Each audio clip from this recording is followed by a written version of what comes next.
এই পাখিটাকে কে সাজায়া দিল?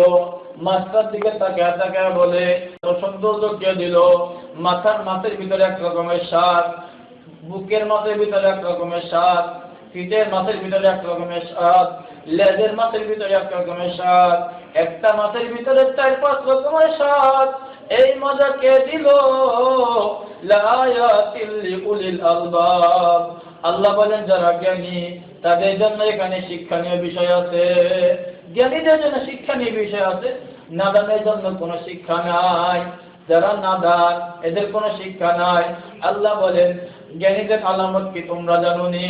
আল্লাযীনা ইয়াযকুরুনাল্লাহা কিয়ামান ওয়া কুউদান ওয়া আলা জুনুবিহিম ওয়া ইয়াতাফাক্কারুনা ফী খালকিস সামাওয়াতি ওয়াল আরদি يتفكرون في خلق السماوات والأرض ربنا ما خلقت هذا باطلا سبحانك فقنا عذاب النار। আল্লাহ বলেন জ্ঞানী কারা? জ্ঞানীদের পরিচয় তোমরা শুনিয়া লও, তোমরাও জ্ঞানী হয়ে যাও। আল্লাযীনা ইয়াযকুরুনাল্লাহা কিয়ামা ওয়া কুউদা, যারা দাঁড়ানো অবস্থায় আমি আল্লাহর জিকির করে, ওয়া কুউদা বসা অবস্থায় আমি আল্লাহর জিকির করে, ওয়ালা জুনুবিহিম শুয়া শুয়া আমি মাওলার জিকির করে, ওয়ালা জুনুবিহিম ইয়াতাফাক্কারুনা ফী খালকিস সামাওয়াতি ওয়াল আরদ, আর চিন্তা ভাবনা করে, আসমান লয়া জমিন লয়া চিন্তা করে, নিজের নিয়ে চিন্তা করে। রব্বানা মা খালাকতা হাযা বাতিলা সুবহানাকা ফাকিনা আযাবান নার। চিন্তা করতে করতে করতে করতে এই মানুষটা আসমানের দিকে তাকায়, নিচের দিকে তাকায়, তাকায় চোখের পানি সারিয়া দেয়। রব্বানা মা খালাকতা হাযা বাতিলা, মাবুদ রে এগুলি কিছুই তুমি বেহুদা বানাও নাই। ফাকিনা আযাবান নার, দয়া করিয়া জাহান্নামের আগুন থেকে আমারে ফানা দিয়া দাও, জাহান্নামের আগুন থেকে আমার ফানা দিয়া দাও। এই কথাগুলি বলে আর চোখের পানি সারিয়া দেয়। আল্লাহ বলেন এগুলি হলো জ্ঞানী মানুষের নির্দেশন। জ্ঞানী মানুষের নির্দেশন জানিয়ে নেন। আল্লাযীনা ইয়াযকুরুনাল্লাহ, জিকির করে, আল্লাহকে স্মরণ করে, দাঁড়ায়া দাঁড়ায়া, বসিয়া বসিয়া, শুয়া শুয়া, আর কি করে? চিন্তা করে, ভাবনা করে, ফিকির করে, ধ্যান করে, খেয়াল করে। এগুলি কই থেকে আসলো? আবার কোথায় চলে যায়? আমার আব্বা দান ছিল, আজকে আব্বা দান কোথায় চলিয়া গেল?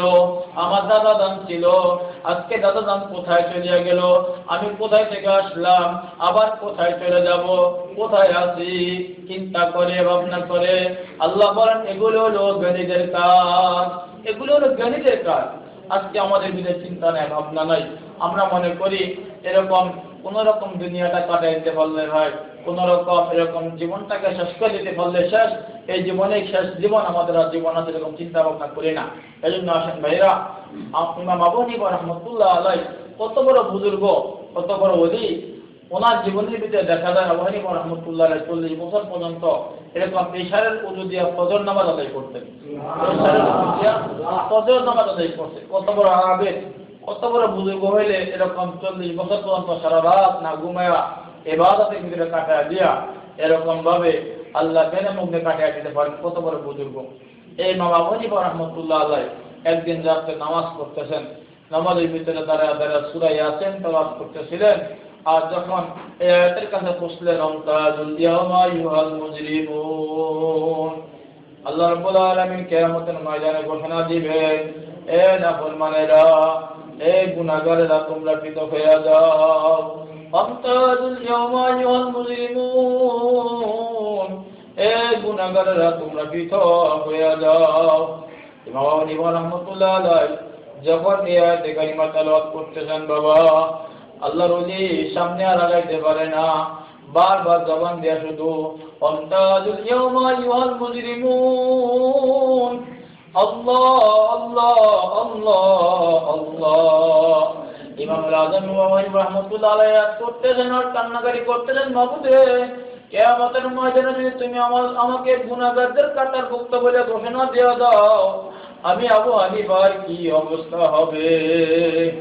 এত বড় আবেদ, এত বড় আশিক, এত বড় বুজুর্গ আল্লাহর ওলি, উনি যদি এরকম কান্নাকারি করতে পারে, বাবা আপনার আমার অবস্থা কি? ওমর ফারুক রাদিয়াল্লাহু তাআলা আনহু কান্না করতে করতে চোখের মধ্যে দাগ পড়ে গেছে। সাহাবারা বলে, আমিরুল মুমিনিন খলিফাতুল মুসলিমিন, সারা দুনিয়ার জগৎ থেকে দূতেরা আপনার সাথে সাক্ষাৎ করতে আসে। অর্ধ পৃথিবীর বাদশা আপনি। আপনার চোখের মধ্যে দাগগুলি বড় খারাপ দেখা যায়।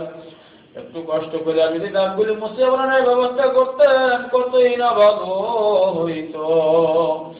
ওমরে ফারুক রাদিয়াল্লাহু তাআলা আনহু চোখের পানি ছাড়িয়া দিয়া বলো, ভাই আমি ওমর, আমার তো কোনো আমল নাই, আমি কি রে আমার কাছে হাজির হব? কিয়ামতের ময়দান যেদিন কায়েম হয়ে যাইবে, আমার মাওলা যখন ডাক দিব, ওমর রে, হায়াতের জিন্দেগিতে আমি মাওলার জন্য কি লয়ে আইলাম, আমি কি লয়ে মাওলার কাছে হাজিরা দিব, কি জবাব মাওলার কাছে দিব?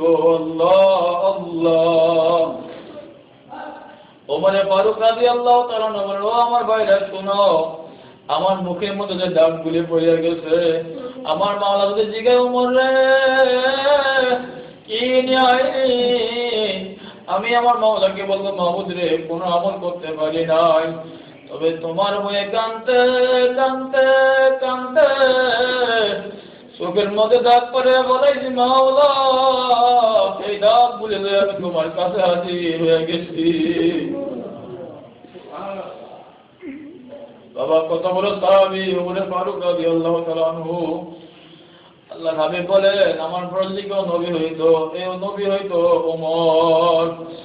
আল্লাহ নবী বলেন, আমার ওমর যে রাস্তা দিয়ে যায়, ওই রাস্তা দিয়ে শয়তান যায় না। তোমার দামি সাহাবী, সমস্ত মানুষের মধ্যে শ্রেষ্ঠ মনে আবু বকর, এরপরে সুম্মা ওমর, এরপরে মানুষ হইল ওমরে ফারুক রাদিয়াল্লাহু তাআলা আনহু। আসলে ওবাসা দুনিয়া থেকে 10 জন সাহাবা সার্টিফিকেট প্রাপ্ত সাহাবা। 2 নম্বর সাহাবা ওমরে ফারুক রাদিয়াল্লাহু তাআলা আনহু, যাকে আল্লাহ নবী জান্নাতি বলে দুনিয়া থেকে বারবার সার্টিফিকেট দিয়ে গেছেন। বাবা ওমরে ফারুক রাদিয়াল্লাহু তাআলা আনহু যত কান্নাকারি করতে পারেন, আপনার আমার অবস্থা কি হওয়া দরকার ছিল? সিদ্দিক আকবর রাদিয়াল্লাহু তাআলা আনহু, সমস্ত মানুষের মধ্যে শ্রেষ্ঠ মানুষ। সারা দুনিয়ার মানুষের আমলগুলি যদি এক পাল্লায় রাখিয়ে দেওয়া হয়, সিদ্দিক আকবরের আমল যদি অন্য পাল্লার মধ্যে রাখিয়ে দেওয়া হয়, আবু বকরের আমলের পাল্লা ভারী হয়ে যাবে। আবু বকর সিদ্দিক রাদিয়াল্লাহু তাআলা আনহু রাস্তা দিয়ে হাঁটে, আর যখন কোনো খড়কুটা সামনে আসে, খড়কুটাকে হাতের মধ্যে ধরিয়া বলে, ওরে খড়কুটা, তুই আমার সাথে কত ভালো। তোর মানুষের দলে বলে, ব্যাপার হিসাবও নাই, বিকাশও নাই, তোর জন্য কবরও নাই, আসরও নাই, মিজানও নাই, মুসিরতও নাই, জান্নাতও নাই, জাহান্নামও নাই। মাওলার কাছে তোর জবাব দিয়ে করণ লাগবো না। কিন্তু আমি আবু বকর মানুষ হইলাম, আমার লেগে কবরও আছে, হাসরও আছে, মিজানও আছে, মুসিরতও আছে, জান্নাতও আছে, জাহান্নামও আছে। আমার মাওলা যদি আমারে মাফ না করে, আমার কি উপায় হবে? কত সাহাবী, সমস্ত মানুষের মধ্যে সর্বশ্রেষ্ঠ মানুষ আবু বকর রাদিয়াল্লাহু তাআলা আনহু। বাবা আবু বকর যদি কথা বলিয়া কান্নাকাটি করতে পারে, আপনার আমার কি করা দরকার ছিল? ওসমানে গনি রাদিয়াল্লাহু তাআলা আনহু, জুন্নের আইন যাকে বলা হয়, আল্লাহ নবী যার কাছে 2 জন মেয়ে বিবাহ দিয়েছেন, যে ব্যক্তি সবচেয়ে বড় দানবীর, যার মতো দানবীর মদিনার মধ্যে আর কেউ ছিল না। এত বড় ধনী সাহাবা, এত বড় ইজ্জতওয়ালা সাহাবা, সমস্ত মানুষের মধ্যে শ্রেষ্ঠ মানুষ আবু বকর, এরপর ওমর, এরপর ওসমান গনি রাদিয়াল্লাহু তাআলা আনহু। ওসমান গনি রাদিয়াল্লাহু তাআলা আনহু যখন কবরে ফাঁস দেওয়া যাইতেন, কবরে ফাঁস দেওয়া যাওয়ানোর সময় উনি শিশুদের মতো কান্নাকাটি করতেন। এত বেশি কান্নাকাটি করতেন, ওনার দাড়ি মোবারক ভিজিয়া যাইত। সাহাবারা বলতেন, ও খলিফাতুল মুসলিমিন, আল্লাহ নবী যখন জান্নাত জাহান্নামের বয়ান করে, আপনি এত কান্নাকাটি করেন না, কিন্তু কবর দেখে এত কেন কান্নাকাটি করে? আল্লাহ আল্লাহ আল্লাহ। ও আমার ভাই, আমার বাবাজিরা, কবরে পাই যেত বাবা, প্রতিদিন আপনিও যান, আমিও যাই, একটুও দিল কিন্তু মনে হয় না, কবরের কথা মনেও আসে না। আল্লাহ নবী বলেন, প্রতিদিন 70 বার কবর আপনাকে আমাকে ডাক দিতেছে, এ মানুষ, আমি কিন্তু অন্ধকার ঘর, আমি কিন্তু পোকামাকড়ের ঘর, আমি কিন্তু আলোহীন ঘর, আমি কিন্তু বিদ্যাধরা ঘর।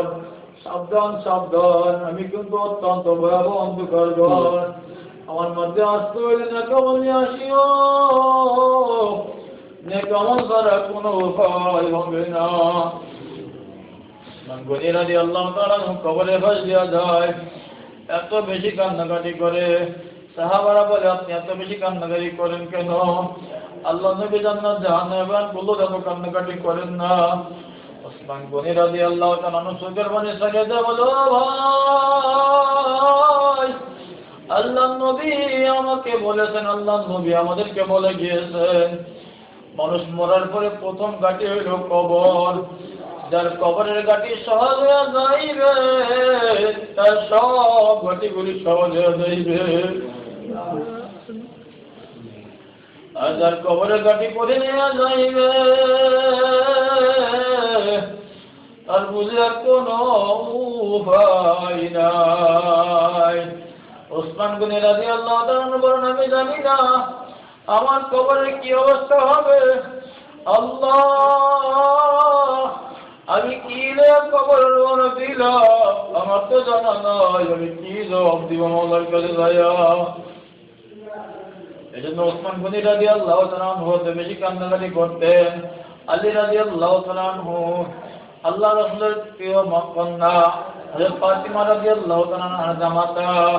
আলী রাদিয়াল্লাহু তাআলা বলেন, আল্লাহ রাসূল বলেন, আনা মাদনাতুল ইলম আলিউন বাবুহা, আমি নবী হইলাম জ্ঞানের শহর, আমার আলী হইল ওই জ্ঞানের শহরের দরজা। এত বড় দামি সাহাবা, এত বড় মর্তবা সাহাবা, আল্লাহ নবীর বংশধর আলী রাদিয়াল্লাহু তাআলা। উনি যখন রাস্তা দিয়ে হাঁটতেন আর কবিতা আবৃত্তি করতেন, লাইতা ওয়ালিদ, লাইতা উম্মি ওয়ালিদা, লাইতা কুনতা হাসিসান আগলাতনা বুহুমা নাইয়া। আলী রাদিয়াল্লাহু তাআলা এরকম রাস্তা দিয়ে হাঁটতেন আর কান্নাকাটি করতেন, চোখের পানি ছেড়ে দিয়ে কান্নাকাটি করতেন। লাইতা উম্মি ওয়ালিদান, লাইতা কুনতা হাসিসা, লাইতা কুনতা হাসিসান আগলাতনা বুহুমা নাইয়া। আলী রাদিয়াল্লাহু তাআলা কাঁদতেন আর বলতেন, আফসোস আফসোস, আমার মা যদি আমার জন্ম না দিত কতই না ভালো হইত। আমাদের মানুষগুলো দুনিয়াতে জান্নাতের সার্টিফিকেট কেমন ভয় করা করছে মাওলারে, জাহান্নামের ভয় তাদের দিলের মধ্যে কেমন ছিল। আমি আপনি মুসলমান বাবা, আপনার আমার দিলের মধ্যে কি ভয় ঢুকলো, কি আশা ঢুকলো। আলী রাদিয়াল্লাহু তাআলা চোখের পানি ছেড়ে দিয়া উড়াল দিয়ে কান্নাকাটি করবো, লাইতা উম্মি ওয়ালিদান, লাইতানি কুনতু হাসিদা,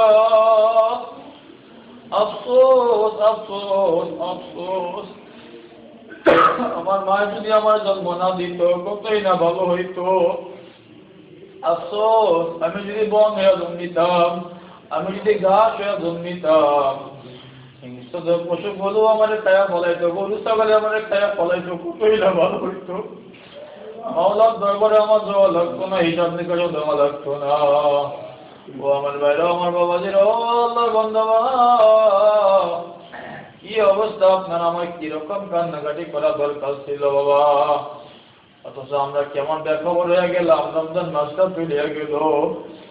আল্লাহ নবী বলেন, যে ব্যক্তি রমজান মাস পায়ও গুনাহ মাফ করতে পারে না, তার মতো হতভাগা আর কেউ হইতে পারে না। জিবরাইল আমিন বলতেছেন, আল্লাহ নবী গো, যে মানুষটা রমজান মাস পায়ও গুনাহ মাফ করতে পারে না, ওই মানুষটার উপর আল্লাহ নয়, ওই মানুষটার উপর আল্লাহর গজব। বাবা, যার উপর আল্লাহর গজব, ওর মতো হতভাগা কি হইতে পারে? দুনিয়া জমিনে মালিকের কাছে চাকরি করলে মালিক দিবে তারা দেয়, বারবার লাঠি মারে, বারবার লাঠি মারে। এই হতভাগার মতো চাকরি কর্ম থেকে আর কেউ হইতে পারে না।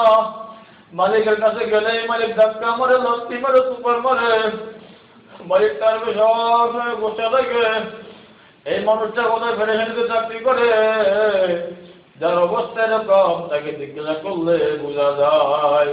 সব সময় ফেডারেশনে থাকে, কোন সময় চাকরি সরিয়া যায়, কোন সময় যেন চাকরি চলিয়া যায়, ব্যয় দিতের কোনো শেষ নাই। মালিক লাত্তি মারে, সোফার মারে, থাপ্পড় মারে, এরপর মালিকের দুয়ারে দুয়ারে ঘুরে। বাবা রে, দুনিয়ার মালিকের কাছে বারবার ঘুরিয়ে লাত্তি খেয়ে যদি চাকরির ভয়ে চাকরির জন্য বারবার মালিকের দুয়ারে ঘুরা যায়। আপনার আমার মালিক, আসমান জমিনের মালিক আল্লাহ। আল্লাহ দুয়ার যদি বারবার ঘুরে, আল্লাহ বারবার ঘুরলে মানুষেরা তারা দেয় না, একবার না একবার কবল করিয়া নেয়। আমার মাওলা দয়ার মাওলা মায়ার মাওলা বান্দা মন্দিরে ফিরে দিতে পারে না। এক বুড়ো মানুষ সারা জীবন গুনার কাজ করছে, এখন যখন একটু বুড়ো হয়ে গেল নিজের মধ্যে চিন্তা এসে গেল, কি করলাম, সারাটা জীবন আল্লাহর নাফরমানি করতে করতে জীবনটারে শেষ করে দিলাম। আরে আমার অবস্থাটা ঠিক কি হয়ে যাবে। এই আল্লাহর বান্দা আল্লাহর ভয়ে কান্নাকাটি শুরু করে দিল, তওবা করতেছে, কান্নাকাটি করতেছে, মাবুদ রে জীবনে সারাটা জীবন গুনাহে করলাম, একটা মুহূর্ত এক কাজ করতে পারি না, আমার কি অবস্থা হবে। আল্লাহর ভয় দিলের মধ্যে এমন ঢুকায় ঢুকলো, এই মানুষটা সারা রাত চিল্লায় আর কান্দে, সারা রাত চিল্লায় কান্দে। একদিন, 2 দিন, 3 দিন, 4 দিন, 5 দিন, 6 দিন, 7 দিন, 8 দিন, 9 দিন, 10 দিন, না তার কান্না থামি না, কান্নাকাটি করতে আছে করতে আছে। আমার মাওলা দয়ার মাওলা, এই মানুষটা যখন পাগলের মতো কান্নাকাটি করে, ওরাম দিয়ে কান্নাকাটি করে, আমার মাওলা রহমতে তোদের মতো তুই আসিয়া যায়। আমার মাওলা ডাক দিয়ে বলে, হে নাফরমান, তোর গুনাহ মাফ করবো না, তুই যে গুনাহ করছ তোরে মাফ করা যাবে না, তোর জন্য জাহান্নাম অবধারিত হয়ে গেছে। এই বুড়াটা আরো বেশি হাওয়া করে কান্নাকাটি করতেছে। করতে গিয়ে স্ত্রী ডাক দিয়া বলে, স্বামী এ বুড়া এত কান্নাকাটি করো কি জন্য, কোনো আওয়াজ শুনছনি? বলে কি আওয়াজ? বলে শোনো না, আসমান থেকে আওয়াজ আসছে, মাওলা তোমার গুনাহ মাফ করবে না, তোমার জন্য জাহান্নাম অবধারিত হয়ে গেছে। কান্নাকাটি করে লাভ কি? আসো বাকি জিন্দেগি আনন্দ ফুর্তি করে কাটায়া দেই। বুড়া এবার হাওয়া করে হড়বড় দিয়ে কান্দে আর বলে, বিবি রে আমার মাওলা যদি আমার জাহান্নামে দেয় এটাই তো ঠিক আছে, আমি যে গুনাহ করছি, যে অন্যায় করলাম সারা জীবন, আমার মতো গুনাহগারের জাহান্নাম দেওয়াটাই তো ঠিক আছে। মাওলা যদি দয়া করে জাহান্নামে দেয় তবুও বলো, আমি কোথায় যাব? কারণ দুয়ারে যে হাত পা দিয়া বলব, মাওলা দুয়ার ছাড়া তো কোনো দরজা নাই, মাওলা দুয়ার ছাড়া তো কোনো রাস্তা নেই রে দিবি। আমি এখন কার দুয়ারে যাই? এই লোকটা এখন পাগলের মতো আরো ওরাও দিয়ে কান্দে আর বলে, মালিক রে ক্ষমা করো, নাই করো, আমি তোমার দুয়ার ছাড়বো না, আমি তোমার দুয়ার থেকে যাব না। বাবা লোকটা যখন পাগলের মতো কান্নাকাটি করে, ওরাল দিয়া হাওয়া করে যখন কান্নাকাটি শুরু করে দিল, আমার মাওলা ডাক দিয়া বলে, নাফরমান তুই যখন আমার দুয়ার ছাড়লি না, আমার দুয়ার ছাড়া অন্য কোনো দুয়ার দেখোই না, যা যা, আমি মাওলা তোর জীবনের সব গুনাহগুলি মাফ করে দিয়া আমি তোর আমার জান্নাতি বান্দা বানিয়ে দিলাম। বাবা রে সারা জীবন গুনাহ করেছেন, কত নামাজ ফেরা দিলেন, কত রোজা ফেরা দিলেন, কত নবীর সুন্নত গুলি তোর ফিরে চললেন। বাবা যদি মনটা নরম হয়ে থাকে, বাবা মনটারে বুঝাও, মন এই রঙিন স্বপ্ন কিন্তু চিরদিন থাকবে না, এই রঙিন দুনিয়াও চিরদিন থাকবে না। যে মার সাথে বসিয়া খানা খাও, যে সন্তানগুলির একসাথে বসিয়া বসিয়া খানা খাও, একদিন তুমি থাকবো না, সন্তানেরা কিন্তু ঠিকই বসিয়া বসিয়া খানা খাবে, মাও বসিয়া বসিয়া খানা খাবে, মজলিসের মতো তুমি আর থাকবা না। বাবা তো থাকবো বাইজা ঘুমিয়ে থাকবো, তোমার ঘরে সবাই আনন্দ করবে, ফুর্তি করবে, সবাই ফুর্তি করবে, তোমার খবর কেউ দিবে না। তোমার বিশ্বাস যদি না হয় খবর কাছে ডাক দিয়েছি গো, তোমার বাবারে কোন খবর তোমার কাছে গিয়ে আছে যে বাবারে মাটি দিয়ে আসলাম, বাবার ঘরেই থাকো, বাবার সন্তান, বাবার রক্ত মাংসে করে তুমি মানুষ হইল, বাবার ঘরে শুয়ে আসে আনন্দ করো, ফুর্তি করো, বাবার কথা কিন্তু একটু মনে পড়ে না। বাবা আপনার ঘটনা কিন্তু এরকম হবে, আপনি কবরে শুয়ে থাকবেন, অন্ধকার কবরে কি অবস্থা আপনার হবে, স্ত্রীও খবর নিতে আসবে না, সন্তানগুলিও খবর নিতে আসবে না, সবাই কিন্তু আনন্দ ফুর্তি করবে। কার জন্য এত কিছু? যে সন্তানের মায়া নামাজ পড়তে পারলেন না, যে চাকরির মায়া নামাজ পড়তে পারলেন না, স্ত্রীর মহাব্বতে ঘুম থেকে উঠতে মনে চায় না, মসজিদে আসতে মনে চায় না, বাবা এই মানুষগুলি সবাই কিন্তু নিষ্ঠুর হয়ে যাইবে, এই মানুষগুলি আপনি সবাই পর হয়ে যাবে, একমাত্র আমার মাওলাই আপন থাকবে। এই জন্য বাবা এই রাত্রে যদি কদর রাত্রি হয়ে যায়, অত্যন্ত গুরুত্বপূর্ণ রাত্রি বাবা, আমার মাওলা লক্ষ লক্ষ অসংখ্য অগণিত কোটি কোটি বান্দা বান্দিরে মাফ করিয়া দিবে। আল্লাহ রাসূল বলেন, জিবরাইল আমিন ফেরেশতা এই রাত্রে আসে, নাযারা জিবরাইল আলাইহিস সালাম ফি কাবকাবাতিল মালাইকা, একটা ফেরেশতাদের দল নিয়ে দুনিয়া জমিনে আসিয়া পড়ে, ইউসাল্লুনা আলা আবদি আলা কুল্লি আবদিন কাইমান আও কায়দান ইয়াযকুরুনা আল্লাহ আজ্জাদাল্লাহ।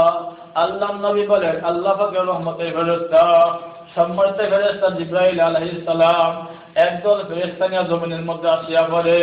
এরকম যে সমস্ত মানুষগুলো দাঁড়ায়া দাঁড়ায়া বসিয়া বসিয়া আমার মাওলার সাথে প্রেমের আলাপ করে, নামাজের মধ্যে দাঁড়ায়া দাঁড়ায়া প্রেমের আলাপ করে, বসিয়া বসিয়া জিকির করে, কোরআন শরীফ তেলাওয়াত করে, এই ফেরেশতারা আসিয়া আসিয়া তাদের সাথে দোয়ায় শরীক হয়ে যায়, তাদের জন্য দোয়া করতে থাকে। আল্লাহ বলেন, তানাজ্জালুল মালাইকাতু ওয়া রূহ ফিহা বিইذনি রাব্বিহিম মিন কুল্লি আমর সালামুন হিয়া হাত্তা মাতলাইল ফাজর। আল্লাহ বলেন, আমার নির্দেশে আমার রূহ ফেরেশতা, রুহুল আমিন ফেরেশতা, জিবরাইল আমিন ফেরেশতা দুনিয়ার জমিনে চলিয়া যায়, মানুষের দুয়ারে দুয়ারে ঘুরে, ইমানদারদের দুয়ারে দুয়ারে ঘুরে, ইমানদারদের সাথে মুসাফা করে, মুআনাকা করে, তাদের জন্য মাগফিরাত কামনা করে, তাদের জন্য দোয়া করতে থাকে। এজন্য বাবা ফেরেশতারা কিন্তু আয়েশা করতে দুনিয়ার জমিনের মধ্যে ঘুমিয়ে যায় না, একটা রাত্র চেষ্টা করেন ইবাদত দিয়ে কাটায় দেওয়ার জন্য। মাত্র কয়েক ঘন্টা সময় আল্লাহর ফজিলত চেষ্টা করলে অসম্ভব কিছু না, চেষ্টা করলে মানুষ অনেক কঠিন কাজও সহজ করতে পারে। আর কয়েক ঘন্টা পরে তো চেহারি খাবেন, এরপরে ফজর ফেরা আল্লাহর ফজিলত ঘুমিয়ে যাইতে পারবেন। চেষ্টা করেন সারা রাত্র কাটিয়ে দেওয়ার জন্য। এই জন্য আমার ভাইরা, আমার বাবাজিরা, দিলটাকে নরম করে তওবা করে, বাকি জিন্দেগি আর কোনোদিনও নামাজ ছাড়বো না, আর কোনোদিনও রোজা ছাড়বো না, আর কোনোদিনও নবীর সুন্নাত তরক করবো না, আর কোনোদিনও মাওলার নাফরমানি করবো না আল্লাহ, আর কোনোদিনও নবীর বিরুদ্ধে যাবো না। তওবা কইরা বাবা দিল থেকে বলে আদি আল্লাহ থেকে রুজু করিয়া দিয়া, কিছুক্ষণ মাওলার জিকির করিয়া, একটু দোয়া করিয়া, কান্নাকাটি করিয়া, যা যা শব্দ মোতাবেক সারা রাত পারেন, সারা দিন পারেন, নফল নামাজ পড়বেন। যারা নফল নামাজ 2 রাকাত করে নফল নামাজ পড়তে পারেন, যাদের নামাজ কাজা আছে, জীবনের নামাজগুলির কথা মনে করিয়া ফজরের নামাজ পড়তেছি, জোহরের নামাজ পড়তেছি, আসর নামাজ পড়তেছি, মাগরিব পড়তেছি, এশা পড়তেছি, এভাবে নিয়ত করে নামাজ পড়তে থাকবেন। যতক্ষণ সম্ভব হয় নামাজ পড়বেন। কিছু টাকা আল্লাহর রাস্তায় দান করে দিবেন, কিছুক্ষণ বসা বসা সূরা ফাতিহা তেলাওয়াত করবেন। যারা কোরআন শরীফ তেলাওয়াত করতে পারেন তেলাওয়াত করবেন, যারা না পারেন সূরা ফাতিহা তেলাওয়াত করবেন, সূরাতুল ইখলাস তেলাওয়াত করবেন। এভাবে ইবাদত দিয়া সালাতুত তাসবিহ নামাজ পড়লে আদায় করবেন, সালাতুল শুকর নামাজ পড়লে আদায় করবেন, সালাতুল ইস্তিগফার, সালাতুত তওবা নামাজ। আমি গুনাহ করছি, গুনাহ থেকে মাফ চাওয়া 2 রাকাত নামাজ পড়তেছি, আমি শুকর আদায় করতেছি, আল্লাহর হাজার হাজার নিয়ামত খাইতেছি, দেখতেছি, পাইতেছি, শুকর আদায় করে 2 রাকাত নামাজ পড়েন। সালাতুল হাজাত নামাজ পড়েন, জীবনে কত হাজত, কত প্রয়োজন, মাবুদ রে আমার হাজতগুলো পূরণ করিয়া দাও, আমার প্রয়োজনগুলো পূরণ করিয়া দাও। 2 রাকাত সালাতুল হাজাত নামাজ পড়ে দোয়া করেন বাবা। যার যেরকম হাজত, আজকে কিন্তু তকদির ভাগ্য রজনী, লাইলাতুল কদর ভাগ্য রজনী, আল্লাহ রাব্বুল আলামিন 1 বছরের তকদির লিখে দিবেন। আল্লাহর কাছে যে জন্য পানেন চায়া তকদিরটা চেয়ে নেন, বেশি বেশি করে দোয়া করেন। সবচেয়ে বড় চাওয়া হলো হেদায়েত চাওয়া, সবচেয়ে বড় পাওয়া হলো মাগফিরাত পাওয়া। এই জন্য হেদায়েত চান, মাগফিরাত পান, বেশি বেশি করে জাহান্নামের আগুন থেকে পানা চান, জান্নাতুল ফেরদাউস কামনা করেন। এই রাতটাকে এভাবে কাটিয়ে দেওয়ার চেষ্টা করেন। কিছুক্ষণ আল্লাহ পাকের জিকির করব, চক্ষুটা বন্ধ করে দেন, মনটাকে একটু গলায়া দেন। মনের বড় মন, দুনিয়ার ঘর বাড়ি সারি একদিন অন্ধকার কবরে চলে যাইবা। ছেলেও তোমার সাথে যাবে না, মেয়েও তোমার সাথে যাবে না, মাও যাবে না, বাবাও যাবে না, ভাই বোনও যাবে না, বন্ধু বান্ধবও যাবে না, সাথীও যাবে না, বাতিও যাবে না। অন্ধকার কবরে তুমি একা চলিয়া যাইবা।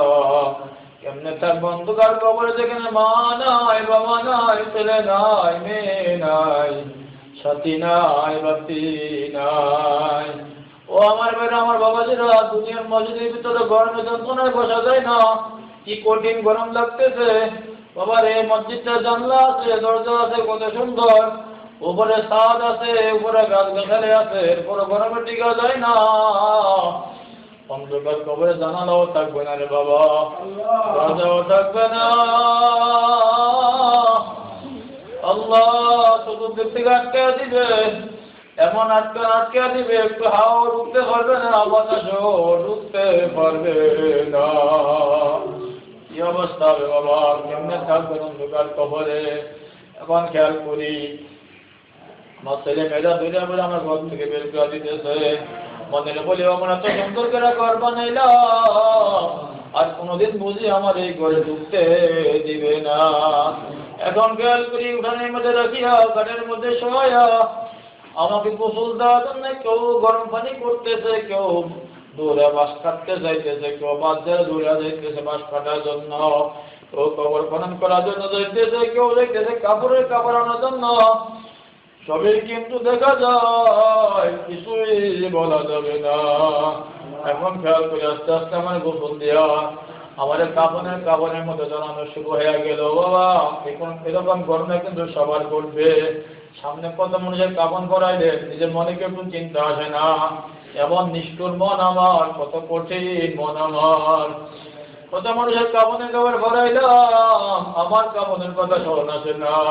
কত মানুষের নিজের হাতে কবর দিলাম, যে চিন্তা করি না আগামীকালকে কবর আমাকে ঢুকতে হবে।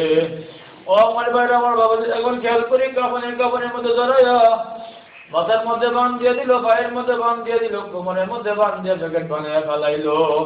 এখন খেয়াল করি, আমার আস্তে আস্তে বাড়ি থেকে বাড়ি রওনা হয়ে গেল। পেছনে ছোট ছোট ছেলে মেয়েরা কান্দে, মা মা বলিয়া, বাবা বাবা বলিয়া। জবাব কিন্তু দেওয়া যাবে না। ও বাবা, সন্তানটাকে আর করে নেওয়া যাবে না, সন্তানের গালের মধ্যে আর চুমু দেওয়া যাবে না। সন্তান তোমার গালের মধ্যে আর চুমু দিতে আসবে না রে বাবা। যে সন্তানের মায়ের ঘর থেকে বেরোতে পারো না, এই সন্তানটা রাখিয়া চলিয়া যাইবা। আল্লাহ, এই মাসুম বাচ্চারা বাবা বাবা বলিয়া পাগলের মতো কান্নাকাটি করবে। আল্লাহ, আদরণী স্বাগণী স্ত্রী ছাড়া একটা রাত্র ঘুমাইতে পারো না, স্ত্রী পাগলের মতো দয়া থাকবে। আল্লাহ, বিলাপ করে রাখবে স্বামী রে, স্বামী একা কোথায় চলিয়া যাও, জবাব কিন্তু দিতে পারবো না। যে বা দুঃখিনের জন্য তোমার করে দাদা বলিয়া দরকার হয়ে যায়, তোমার নফর বলে কাঁদছে। বাবা রে বাবা, কোথায় চলিয়া যাও, তুই কোথায় চলিয়া গেলি? বাবা, তোমার আব্বাজান দাঁড়িয়ে থাকবে পাগলের মতো, সবাই দাঁড়িয়ে বলবে বাবা কোথায় চলিয়া যাও, আমাদেরকে কিছু বলিয়া গেল না।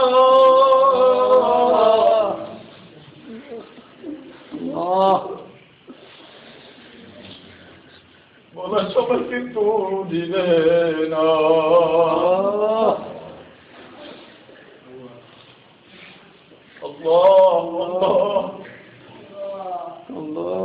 আত্মীয়